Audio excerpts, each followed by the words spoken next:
Huh, that's strange. During our family trip drive, my husband intentionally let out a troubled voice. Something feels off in the back of the car. Jessica, can you go in and take a look? I didn't see any abnormalities with the car. But before I could argue, my mother-in-law, who was sitting in the back seat, interjected. You're his wife. Can't you listen what your husband says? Hurry up and go check the back. Reluctantly, I got out and went around to the back of the car. Even though I saw it, I couldn't solve any trouble that might arise. However, there was no lie in the car. And then, I'll get out too. My niece Molly said that and got out of the back seat. She's usually quiet, but for some reason, she's attached to me. She was the only source of solace in the family. Well, I guess I'll go check the car then. As I thought that, my niece spoke to my husband, who was in the driver's seat. Daddy, you absolutely shouldn't do that, you know. Hey, housekeeper, can you bring me some tea? I heard my sister-in-law's voice. I sighed and took off my blue light cutting glasses. Ever since I started living with my husband's family, they referred to me as the housekeeper. My husband Mike and I met through a mutual friend during our university days. He was the type who wasn't around me much. Although he had a somewhat rough side, he was a vibrant and cheerful person, which gave me a good impression. He often talked about how he valued family and went on trips together. That was one of the reasons I found Mike so wonderful. We got married after 3 years of dating. While Mike's income was still low, I was starting to establish myself as a freelance translator. I thought that as long as we continue working together, we could happily navigate our marriage. However, I now realized that this idea was completely wrong. Shouldn't we live with my parents until we have a child? When Mike proposed that idea, to be honest, I wanted to refuse. It was because I didn't have a good impression of his parents and sister. Mike did prioritize his family, and they cherished him in return. However, he paid no attention to anyone outside the family. Moreover, his family had a condescending attitude towards me, as if considering me inferior. I still remember the first time I visited his parents' house, where they scrutinized me from head to toe. The only kind one was Molly, my niece, his sister's daughter. His sister had divorced shortly after Molly's birth, and had been living with their parents ever since. She didn't contribute to the household expenses, claiming that raising a child was expensive. Although I wasn't keen on living together, I knew it would be difficult to refuse. I had a sense that marriage was not just a matter between the two of us. Besides, Mike assured me that he would make sure I wouldn't have a bad experience. If my beloved husband said so, I wanted to believe him. But now, I am knocking on my sister-in-law's door, holding a cup of tea. She brushed up her bleached and damaged blonde hair and looked at me with an annoyed expression. Finally, You're the housekeeper, so you should be quick about these things, right? I'm sorry. Her reaction to my apology seemed displeased, and she gave me an annoyed look. What's with that face? I can't afford to spare any time for you with taking care of our child. If you don't have kids and don't have a job, you should at least handle the chores. Honestly, why did she have to say such things to me? I have a proper job from home, and I also wanted children. I felt disheartened as I returned to the kitchen, where Molly was reaching into the fridge. Molly, are you thirsty? Alright, I'll get you some juice. Just a second. Molly nodded with a bright smile and hugged me, expressing her joy. Molly is truly adorable. But sadly, my in-laws don't pay any attention to what Molly says. I'm the only one who has proper conversations with Molly. Perhaps because of that, it seemed like Molly liked me as well. Just as I was about to have a little conversation with Molly and continue my work, my mother-in-law raised her voice. Jessica, go out and do some shopping right away. Is it something urgent? We only have 1 pack of toilet paper left. But I have work. You don't have work, do you? You're always at home. Don't argue and go quickly. Reluctantly, I headed to the nearby store. As I hurriedly tried to buy toilet paper and return home, my sister-in-law called me on the phone. Hello, hey. Can you buy some beer on your way back? And also grab some snacks as well. Thanks. Once the purpose of the call was over, she abruptly hung up. I thought myself, why does everything have to be so burdensome? And entered the store again.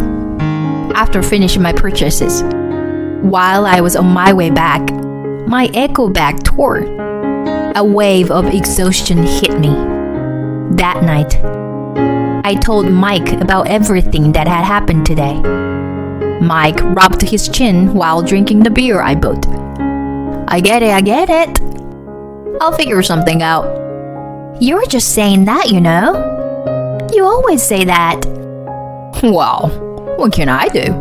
I'm tired from work, you know. After saying that, Mike started playing a game, as if to signify that the conversation was over.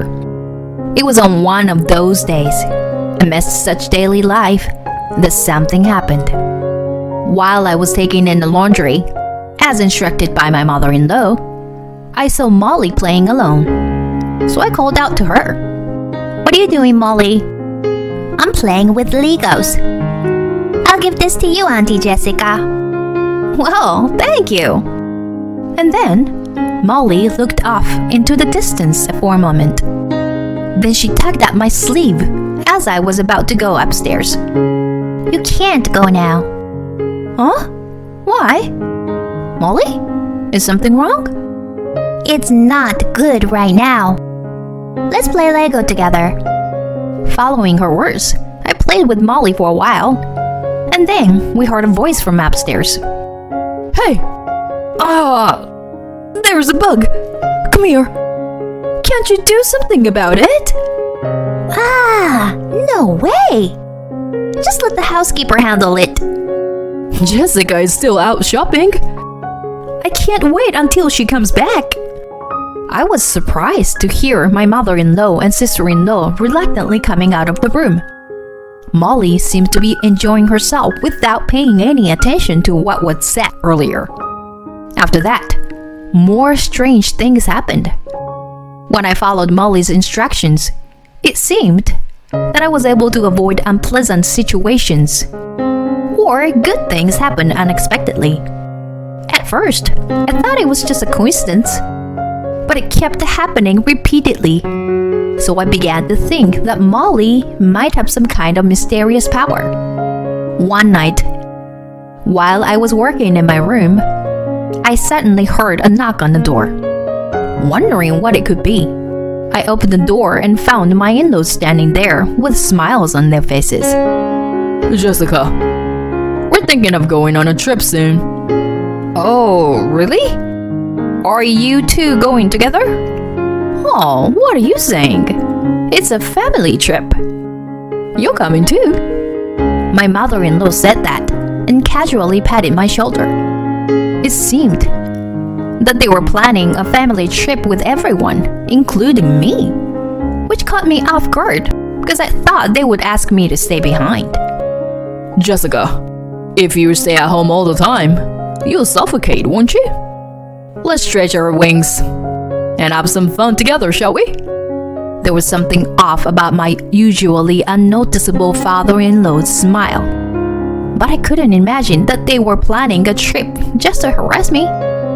and the day of the trip arrived.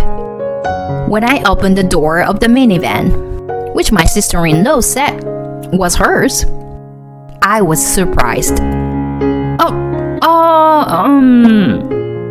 Where is the child seat for Molly? Oh, we don't have that kind of thing. It's a waste of money, really. My sister-in-law said that and quickly got into the back seat. Molly looked a bit uneasy as she was about to get in. I couldn't bear it anymore, so I took her hand and made an eye contact. Molly, buckle up securely, okay? If anything happens, call me right away, alright? Okay. Thank you, Auntie Jessica. And we set off on our family trip. Mike was driving. I sat in the passenger seat, and the others sat in the back. Molly was sandwiched between my sister-in-law and father-in-law, looking out the window. It was a 3-hour drive from here. Mike was worried about the directions, so I ended up navigating with my phone while looking at the map. Everything was going well for a while, but as soon as we entered the mountains, my phone battery died. Of all days, I had forgotten to bring the portable charger. I told Mike about it. Oh, well, can't be helped, I guess. After driving for a while on the mountain road, Mike suddenly stopped the car. Oh, I hear a strange noise. Huh? Really? Yes, I've been noticing it for a while now. I looked through the rearview mirror and saw everyone, except Molly, nodding. Mike looked at me. Jessica, can you go and take a look? Huh? But I don't know anything about cars.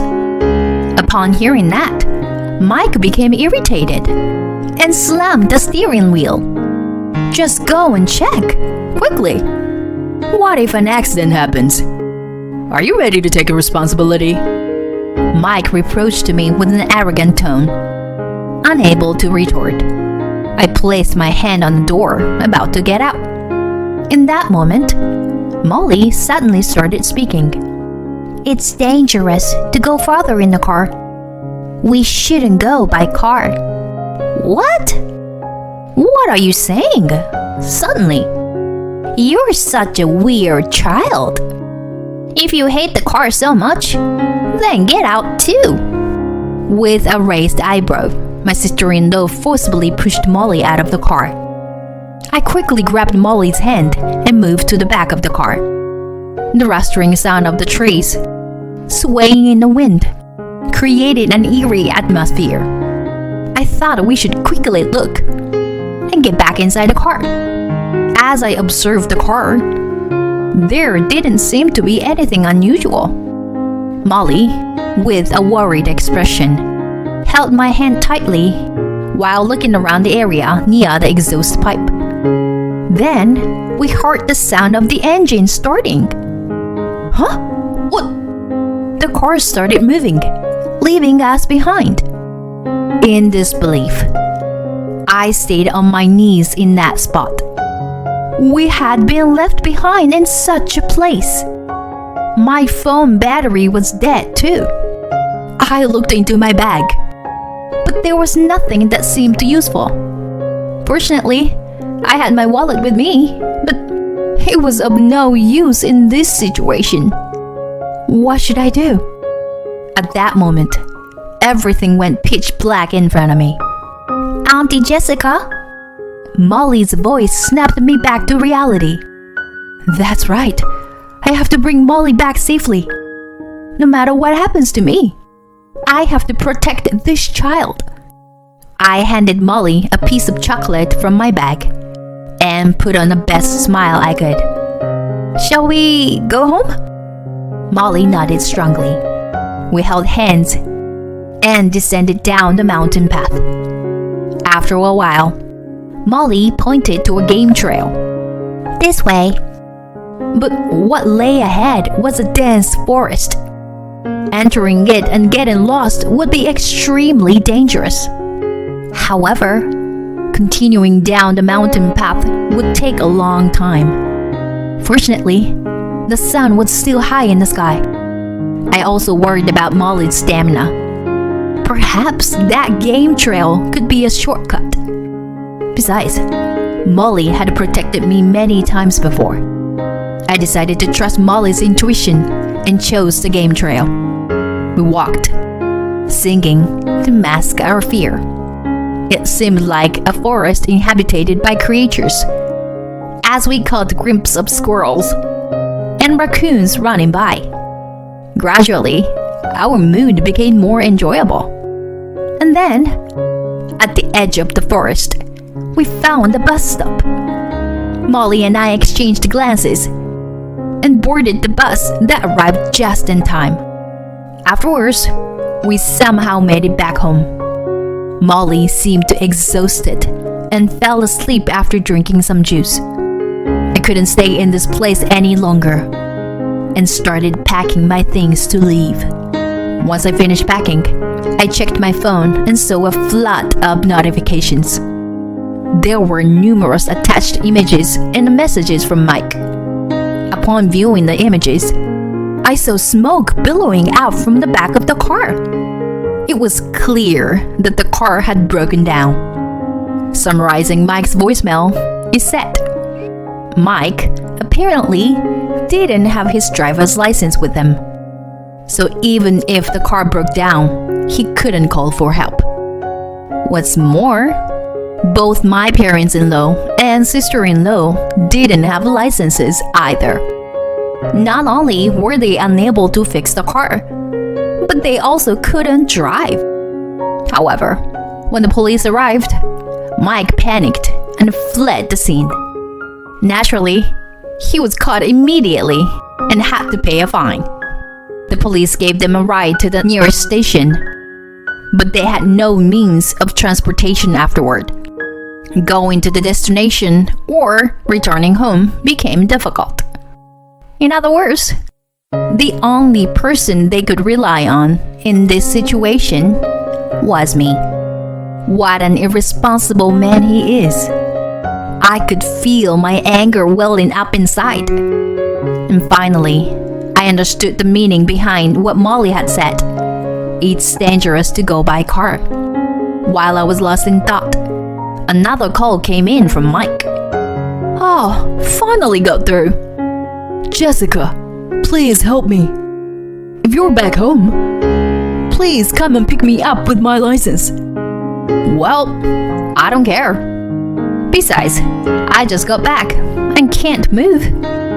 Molly is also tired and asleep. Please don't say that. I'm begging you. Come right away. This is ridiculous. Don't call me anymore. Bye. Without waiting for my husband's response, I hung up the phone and turned off my smartphone. Oh, Auntie Jessica, what's wrong? Oh, Molly, I'm sorry for waking you up. Shall we go out together? And so, I took Molly and headed to my parents' house. After discussing with my parents, we decided to hire a lawyer and proceed with the divorce. A few days later, when Mike and the others managed to come back on their own, I informed them about the divorce, and they agreed. It seems they were angry at me for not going to help them. At first, Mike resisted paying alimony, but when I presented evidence of his purchases using my credit card, he quickly changed his tune. It turned out Mike had been buying entertainment items like manga and figurines, thinking I wouldn't notice. The total sum amounted to around $30,000. Jessica, you regret this. Oh, really? Just a few days after uttering such words of defiance, Mike and my in-laws came crying to me. And that was only natural. After all, I had been contributing my own earnings to the household expenses at their place. There was no way Mike's income alone could cover their living expenses.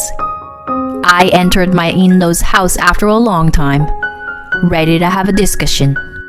Everyone was huddled together, avoiding eye contact with me. The only one who greeted me with a smile was Molly, who had been back at my in-laws' house. "It seems you don't have any money." I'm sorry. I apologize for everything that happened. "What are you talking about? First of all, you have an obligation to pay me alimony. Do you intend to ignore that as well? Well, If you can't pay, then there's no choice. I'll have to take things from the house and sell them." that's a bit... So, what can you do? Do you have any other suggestions? When I said that, everyone fell silent. I looked at Molly, and she nodded. "In that case, please let me adopt Molly. If you agree to that, I will drop the alimony claim." What? Huh? My in-laws all had surprised expressions on their faces. Molly smiled and said, "Yes, I'll become Auntie Jessica's child." About half a year ago, Molly had said, "It would be nice if Auntie Jessica were my mommy." I had always wanted children, and I cherished Molly dearly. That's why I had talked to Molly about the possibility of her becoming my child. Molly immediately agreed to my proposal. And as the truth behind that incident, it turned out to be incredibly absurd and meaningless. It seemed that they had planned to leave me behind in the mountains after pretending to go on a family trip, all in an attempt to make me a more submissive wife. 5 years has passed since then. "Molly, dinner's ready." "Okay, coming." It smells delicious. I'll get the plates ready." "Mommy, this is so good." "Really?" "It's a recipe one of my clients taught me recently." I was free from the stress and chores of my former in-laws and was making progress in my work. Molly's mysterious power still exists to this day. Sometimes she gives me advice regarding my work. And every time I follow her suggestions, things go well. But even if Molly's power were to disappear in the future, she would still be my beloved daughter. I reached out and gently stroked Molly's head. "Hey, Molly, how about going on a trip with Mommy soon?" "Huh? A trip?" "Yeah, maybe next month or so. What do you think?" "Yeah, sure. As long as it's not by car." "You're right. Maybe by plane." Molly and I exchanged smiles.